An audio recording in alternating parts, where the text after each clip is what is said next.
do some big picture stuff first. Remember this. Two fundamental problems the calculus addresses. You know how much something there is. You want to know how fast it's changing. You know how fast something is changing. And you want to know how much of it there is. Which of these two, A or B, has been our journey in the last month? A or B? Hopefully you all know it's B, right? Okay. So what this is called is integral calculus. That's what we're working on, integral calculus. Hopefully we can get to this meaning of integral today. All right, so when we said you know how fast something is changing and you want to know how much of it is, how fast something is changing, how is that given to us? How is that represented? What do we have such that we know how fast something is changing? A rate of change function, right? A rate of change function, okay? That's what that is. And then what is it that we're trying to, we say we want to know how much of it there is. What's our product? What are we going to create in the end? What's that? An accumulation function, right? Accumulation function, okay? So the question is, how do we get from A to Z? That's what we've been doing the last month. How do we get from A to Z? So what was the first step in getting from rate of change to accumulation function? We have this rate of change function. What do we do? What was the first thing we did? Ariana. That's right. We created a constant rate of change step function. How did that relate to our given step function? Yeah. It takes the left, the mid, or the right, and it approximates a portion. Yeah. So it's trying to pretend to be that, right? It's trying to approximate that with constant rates. It's a step function. We're trying to match our actual changing rate function with a bunch of constant rates, right? We're trying to pretend. And where do we go from there? So once we have the constant, why did we do that? So we've got all these constant rates now. Where do we go from there? Bless you. How did that help us get closer to this? What was the next thing we did with those constant rates? What could we do with constant rates? Yeah, Taylor. Is it like the left, mid, right that we did? No, we used the left, mid, and right to make this. So we already have this now. So we use the left, mid, and right to make this. We've got this step function now. Yeah. The piecewise? What's that? Was it the piecewise thing? Okay, yep. So that's talking about the accumulation function. But with each step, it allows us to get a little bit of change, right? It's the constant rate that allows us to actually calculate a little bit of accumulation with our constant rate of change. And then we add them all up, right? And then that is what forms our accumulation function. So this hopefully is at least 90% familiar, what we're saying, okay? Another way to look at that, so that rate of change function, we made the step function, and we did that from, what Taylor said, R of left of x, right? We got our left of x function, we plugged it into the actual rate function, and that gave us our step function. And then last time you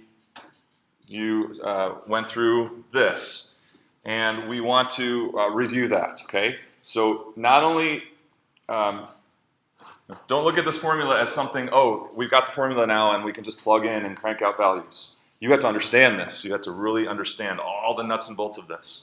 So that's what we'll review today. So in your sheet, page 1,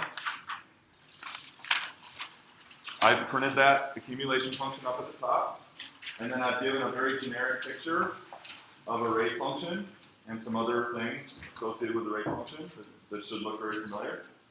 And so here's what you're going to do. For each of the expressions below, taken from this AX function, you do two things.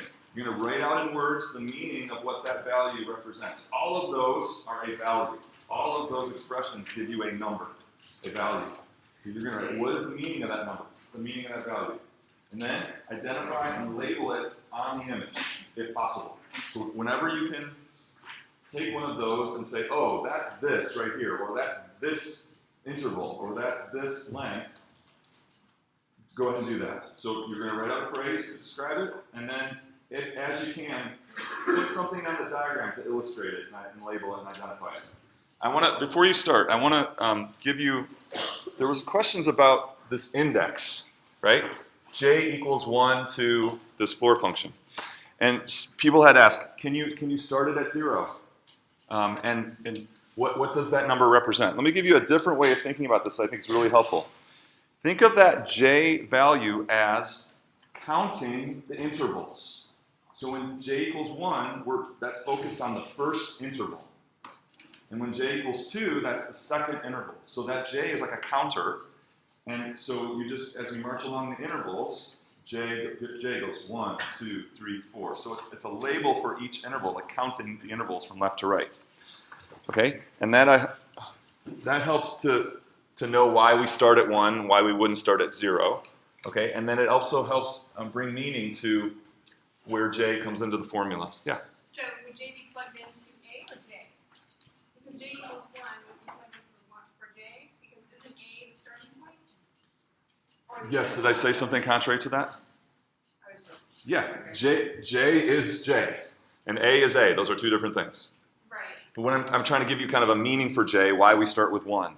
Because J you can think of as the interval number. Like we're counting intervals. First interval, J equals 1. Second interval, J equals 2. Third interval, J equals 3. Fourth interval, J equals 4. Is that better? Yeah, I'm sorry. I just. Oh, it's okay. me, the starting No, point- I just wanted to make sure I didn't say something confusing. No. Okay. Does that make sense? I think that's helpful. Okay, so let's spend about 5 minutes on just page 1. Don't go on to page 2. Just page 1, see how this goes.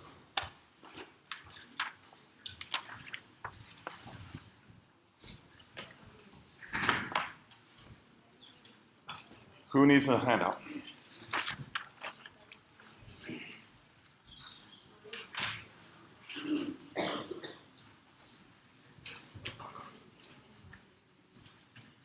Anybody else need handouts?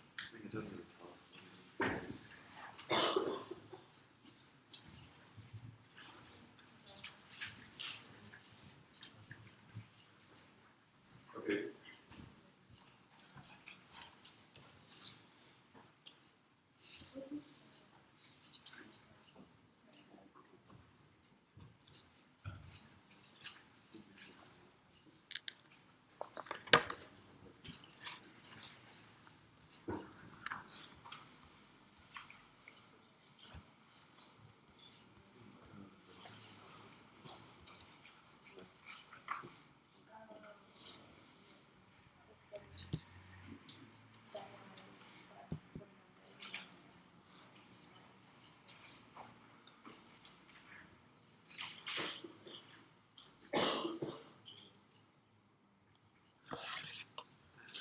Okay, so I'm not asking you to write out a calculation. Like first you multiply this by this and then you add.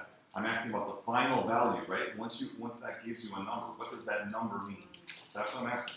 I'm not asking take the initial value, multiply it by this, add, or whatever. So you get a number with each of those. What does that number represent? Yeah. Yeah.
So that's it. That's the question.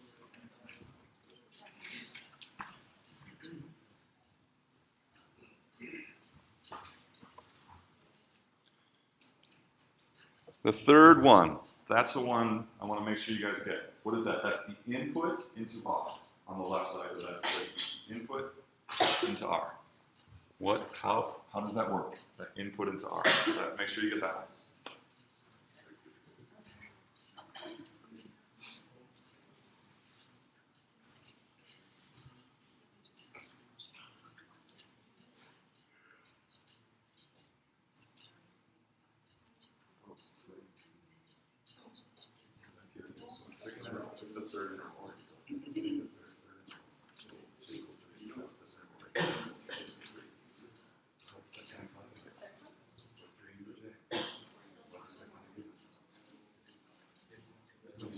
going to give you a number.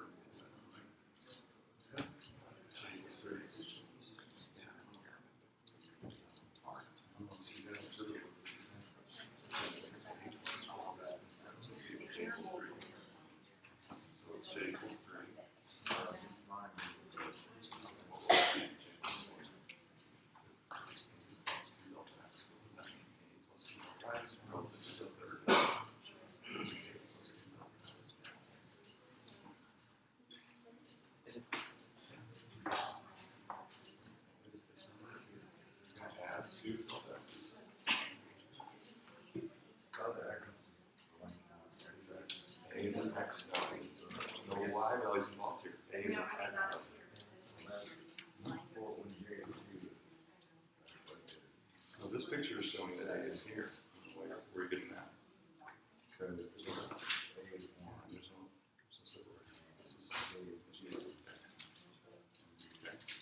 That's why I said this was the third interval. So what would A plus 2 delta X give you? A plus 2 delta X.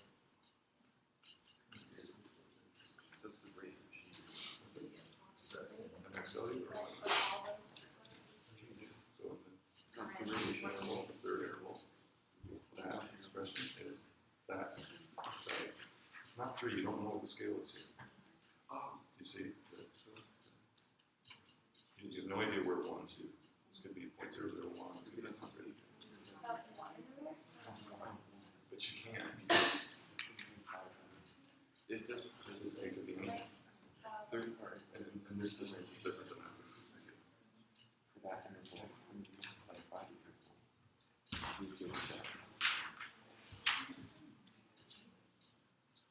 That's the one.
Talk it out.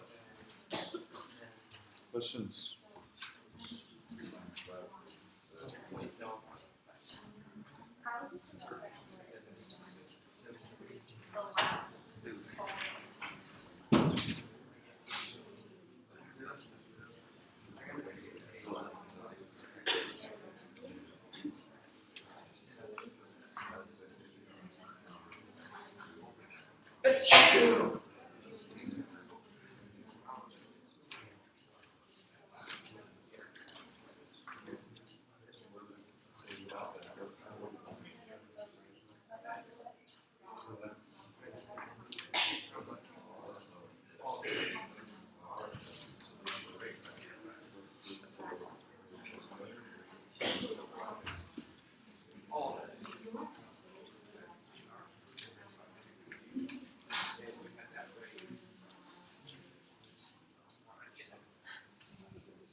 There's no other left except the first step. X.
Oh yeah.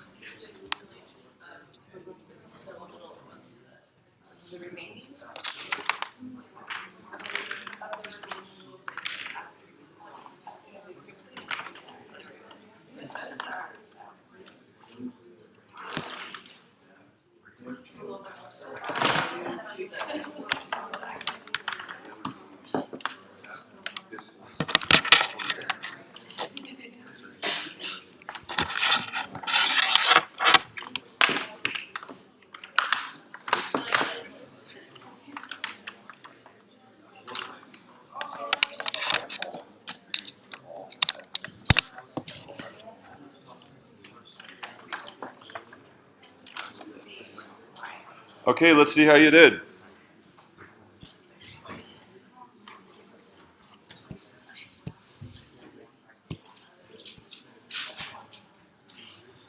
Okay, so A. What is A? Hopefully we all got that. Is it an X value or a Y value? An X value. It's a starting X. And so in this picture, that would be right here. No, I don't like you. Why'd you do that?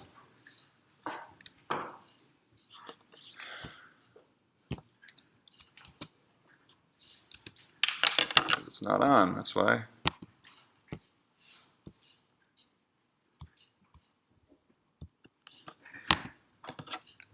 Try it again. There we are. Okay, this is A. Delta X would be the width of our interval, right? So here's one example right here, right? They're all delta X's, right? Okay, and so then the third one, this is important. A plus J minus 1 delta X. So we said J was the interval number. So let's call this one, what would J be for this right here? 3. That's J equals 3. And so what would A plus, do it over here, A plus 3 minus 1 delta x, what will it give you? What will a plus 3 minus 1 delta x mean? What does that whole calculation mean? You want to give it a try? The distance accumulated in intervals. Or not distance, but the quantity of the x value. I have a lot of it, but like that to their complete That to their completed. So is it what is it? Is it an x value, y value, a number of intervals? x value. She says it's an x value. Is it an x value? When you do a plus 2 delta x, do you get an x value or a y value or a number of intervals or something else?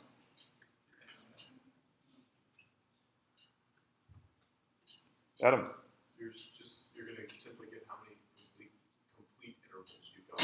he thinks it's a number of intervals. Agree with that? What do you think? It's the x value or the left endpoint of your current interval. He said it's the x value of the left side of your current interval. So he thinks it's an x value. It's how far away the interval is away from the y-axis. Like how far it's away from x equals 0. Because you're adding a to it also. Okay? I think that's the same thing that he said in a different way. Yeah. So it's the equation saying start at A and then you go to Start at A, right, and then you go over. all the way till you hit that very end.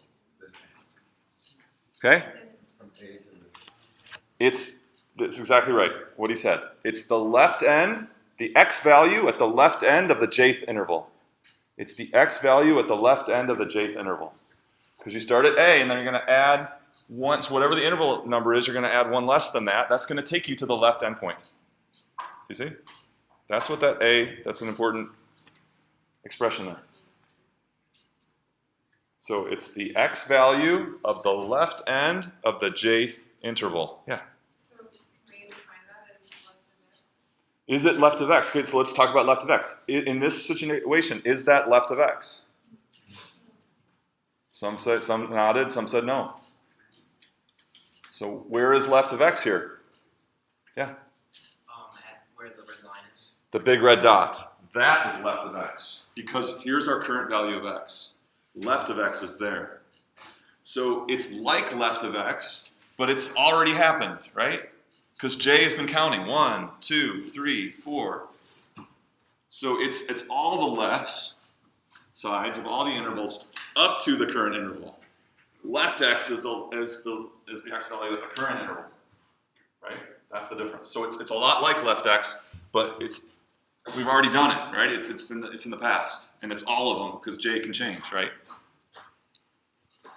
Okay, what's next? So what happens when you plug that? So we're going to plug that into the rate function. R of that. What is R of that? What is R of that expression, a plus j minus 1 delta x? Is it the corresponding y value where that is located on the x value? That's right. It's this right here. So it's this. This is R of a plus j minus 1 delta x. In other words, so better is to show it on the y-axis because that's what it is. It's a rate. It's a y value now. So it's the y value of this graph, which is the rate at that left end of the jth interval. And what does it mean? Why do we multiply it? So we're going to take that rate and we're going to multiply it by delta x. You're going to ask a question, or? I was going to say that on the one you have here, it has delta x times we have written there. Right, I meant to put this one in between. Yeah. Okay. So I meant to have this one in there, but it didn't make it. So is it okay though? So I'm going to add that one to your list. And now we're going to multiply it by delta x. That's the next one. So what is that? And if you multiply the x delta x, that means it's the accumulation across the j. He wants the accumulation across the jth interval. When you after you multiply that rate times delta x, it's the little bit of accumulation you get in the jth interval. Is that right? R times delta x, right? Should be familiar. R times delta x. It's just that input is kind of hairy, right? So all you got to see is that that's just an input into R. Don't let that scare you. It's just an input into R. It's this input right here. Okay? So in reality, it's just R delta X, which should be very, very familiar. And what does R delta X give you? A change in Y, right? It's a little bit of accumulation for that interval. Is it the actual little bit of accumulation? No, it's based on this pretend step, right?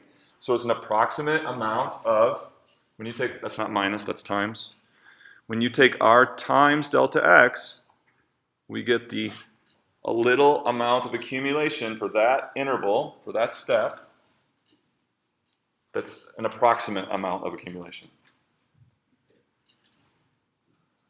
Okay, so we talked about left of X. R of left of X will be this. This will be our R of left of X. And then what is X minus left of X? It's the last one. Somebody new? No? If we have our x value and then we have the left of x value, which is that left point interval, it gives us that difference between the two values. How does that compare to delta X? Because delta x would be like the complete interval, Okay. and we just want like, because if we have like a complete interval, like we have like a bit of it on the whole thing. Right. So it's less, right? So this is like delta X, but it's less, right? It's this partial interval at the end. It's this partial interval at the end. So that X minus delta X is a change in X, but it's not our delta X, right? So this is a change in X that's less than delta X in our last partial interval. Does it make sense? Yeah. What does the summation, like, because we went over what R, like R times change means, but what does it mean for the summation? That's what we're doing next. I'm so glad you asked. So let's just, yeah, we'll go back when I go back to my slide. So of the ones we've talked about, is this making sense? Any questions? So we'll bring it to big picture here. Okay, so we'll go back to here. Where was I?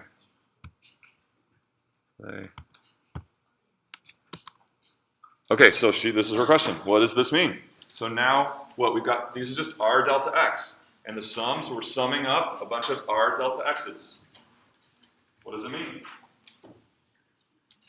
Is it the total? Go ahead. It's the total, just the accumulation of all the intervals up to left. Okay, he said it's the sum of all the accumulation from the intervals up to left of X, but not including that last little partial interval. Yeah, so it's the total accumulation, sum of bits of change for all the full intervals between A and X. Does that help? Because we're just summing up R delta X, right? How do things accumulate? Bit by bit. How do we get the bits? K delta X, K delta X, K delta X. Or we're calling it R here, R delta X. Okay, so then what's this term on the right? Do you know? Somebody knew. Moises, what's the term on the right mean? You just add on that extra little shape you mentioned on before. Add on the little bit of what? Accumulation to the last shape. Right. Is that a full interval? No. No. So it's the last bit of change for the partial interval from left X to X.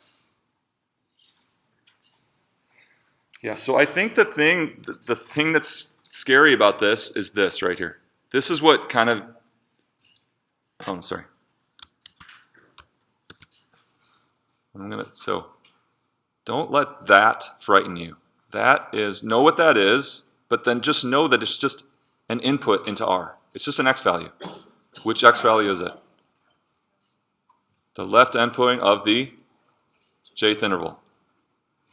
But overall, it's just an input into R. So don't let that frighten you.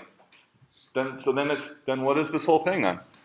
It's just, you keep summing up, R delta X plus R delta X plus R delta X, and then this is similar, it's just not quite delta X, it's a smaller change. So we're just summing up a bunch of changes, which is summing up a bunch of what? So delta Y's, right? So this is all this boils down to. This formula just boils down to adding up a bunch of little changes, little bits of accumulation. So know the big picture, this is the big picture. And know all the details, that's what we worked on. Okay, we're going to skip that. All right, so I'm going to show you this graphing calculator file. Give some context here. So this is dumping sand onto a scale. This is the rate of change over here, the rate of change of weight as a function of time. Okay? So it's the rate of change of weight as a function of time. And we'll just quickly go through the lines in the graphing calculator find and see what they mean. So here I've made delta x a slider. Currently delta x is set at 0.5. Okay? What is this? What will this do? What will that do? I know Ariana knows. Caesar, you know what that will do?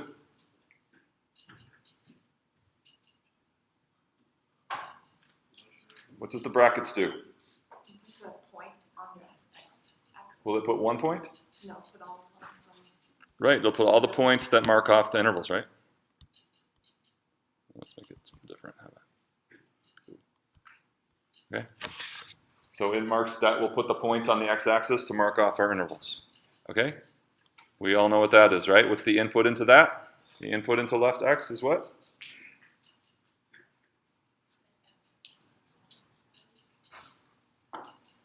Horatio, what's the input into left x? The x value, Yeah, the current x value, right? Any x value. And what's the output? the closest interval to the left. Not an interval. What is the output? It's another x value, right? It's another x value at the left side of that interval, okay? And then we know that step x is formed by r of left of x. And so if delta x is 0.5 and I graph this, can you imagine what you'll see? Okay, so can you imagine, I'm gonna graph step of x right now on this graph based on r of left of x. Do you have an image of what's gonna appear? She says she's going like this, right? 5 steps. Good, 5 steps. Okay. All right, then this bad boy. Here it is. So what I'm going to do now is I'm going to graph this on the right-hand graph. What are you going to see? What's going to appear when I graph? This is what we've spent the last 6 weeks working on, is making this accumulation function. You know how fast something is changing. You want to know how much of it you have. Here it is, and I'm going to graph it. What are you going to see? Talk to the person next to you. What are you going to see?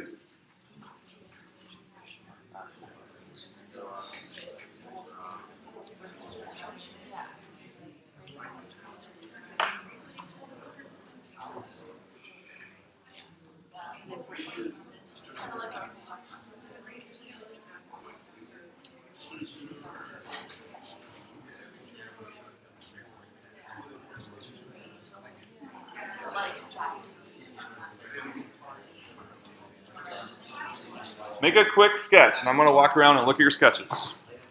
See how we're doing.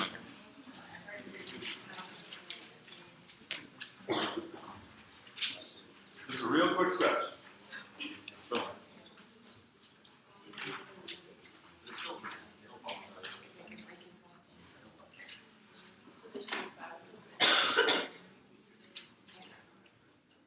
Okay.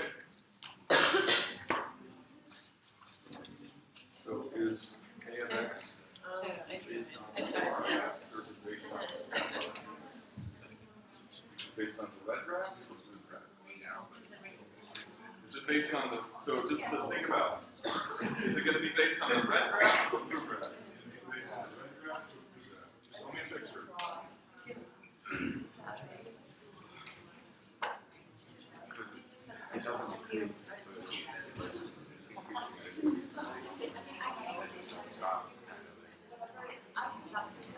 Well, still agree, okay? So is your picture based on the red graph or the blue graph? Picture, that's my question. So last of you have the right idea? What I would ask, is it based on the red graph or the blue graph? A of X.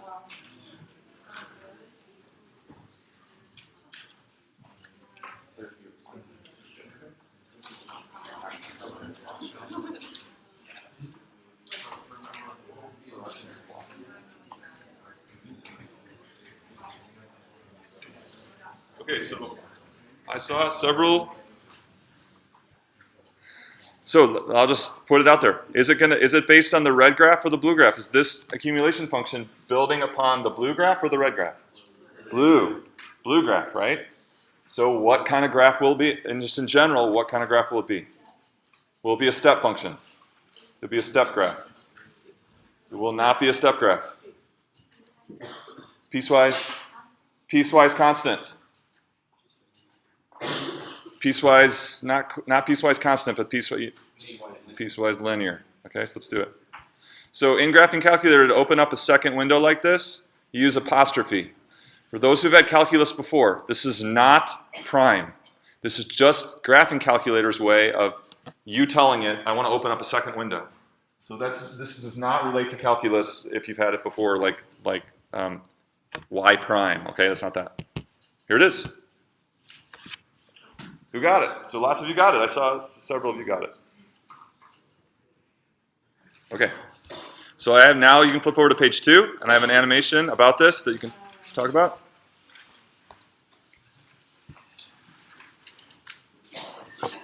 So here's this animation. Now we're going to animate it, right? And so we talked about the current value of x. Well, the current value of x is increasing. This is time, right? So we think about the current value of x increasing, and so this animation kind of demonstrates that. And with that in your view, answer those questions. Okay, answer those questions. Go. Oh, that's not what I wanted. This is what I wanted.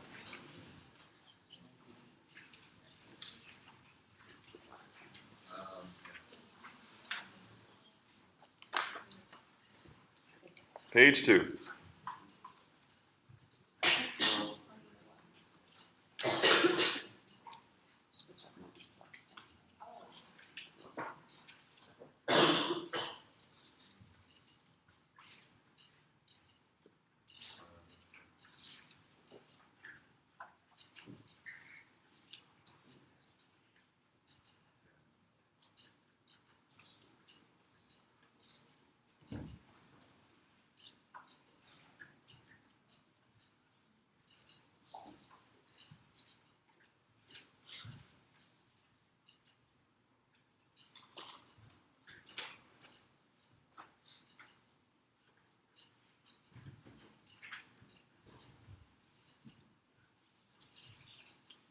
Okay, so to make this go a little quicker, get a partner and work together. Talk them out, work together.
Here are the ones I want you to focus on. 1, 3, 4, 6, and 7.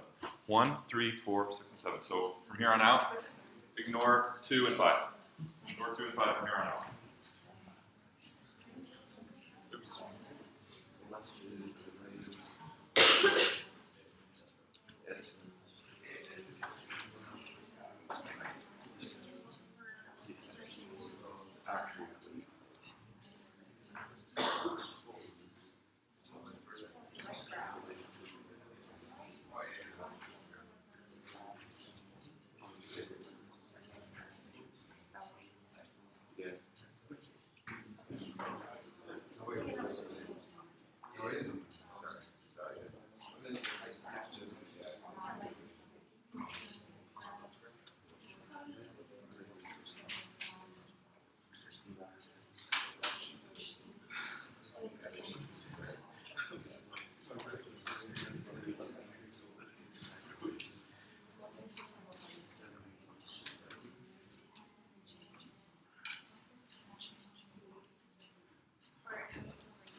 Okay, you should be on 6 and 7 by now.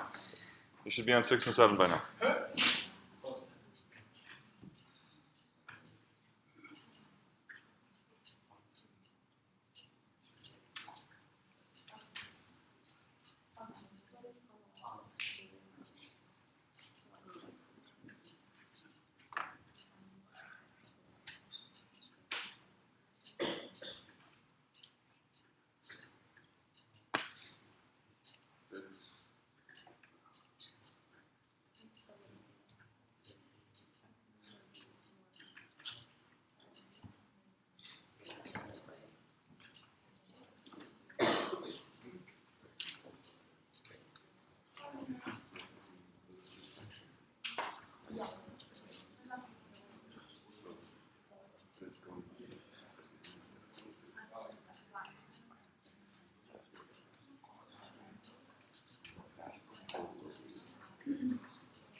Okay,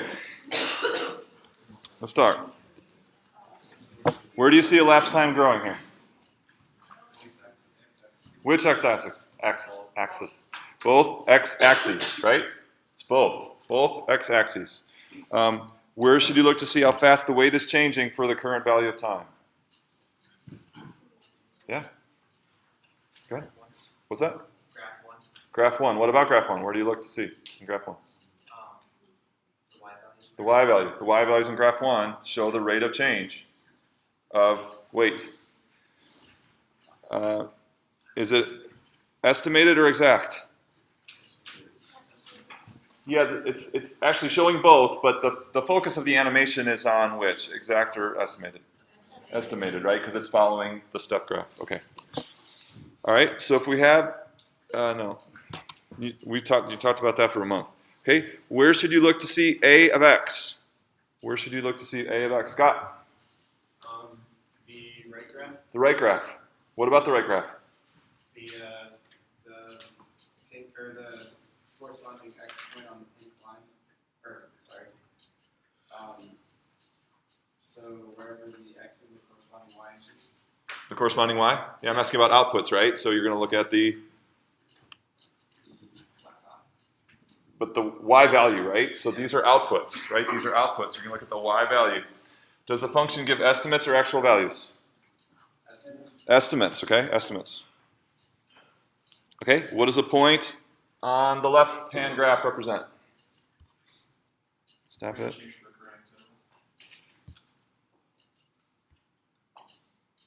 So, okay, here's a point. He said the rate of change. That's the point represents the rate of change for the current x value or x interval. Agree? Really? Points represent just one piece of information? Daniel? Approximate rate of change. The point represents just one piece of information? The current x value. Taylor? The approximate rate of change at a given moment. Yeah, no, so that point also represents the current time, right? So it's two the values of two quantities taken simultaneously. That point gives both. So the current value of time and the corresponding approximate rate. What about the right graph? What does that point represent? Yeah? The accumulated sum at that given time. Right, so it's the accumulation of weight. Approximate or exact? Approximate accumulated weight at that moment in time. That's what a point on the right-hand graph represents. Okay, so a couple of great questions here at the end. Between 1 and 2 seconds, is the weight increasing or decreasing? And how is that seen in the left graph? So between 1 and 2, isn't the graph going down? So why are you telling me it's increasing? The rate is positive, right? The rate is positive. So because the rate is positive, we know our quantity is increasing. How is it seen in the right graph, the fact that this quantity is increasing? What's that? The fact that it just keeps rising. Going up, right? It's going up. Because this is our accumulation, and it's going up. Good. All right. Here's a great question.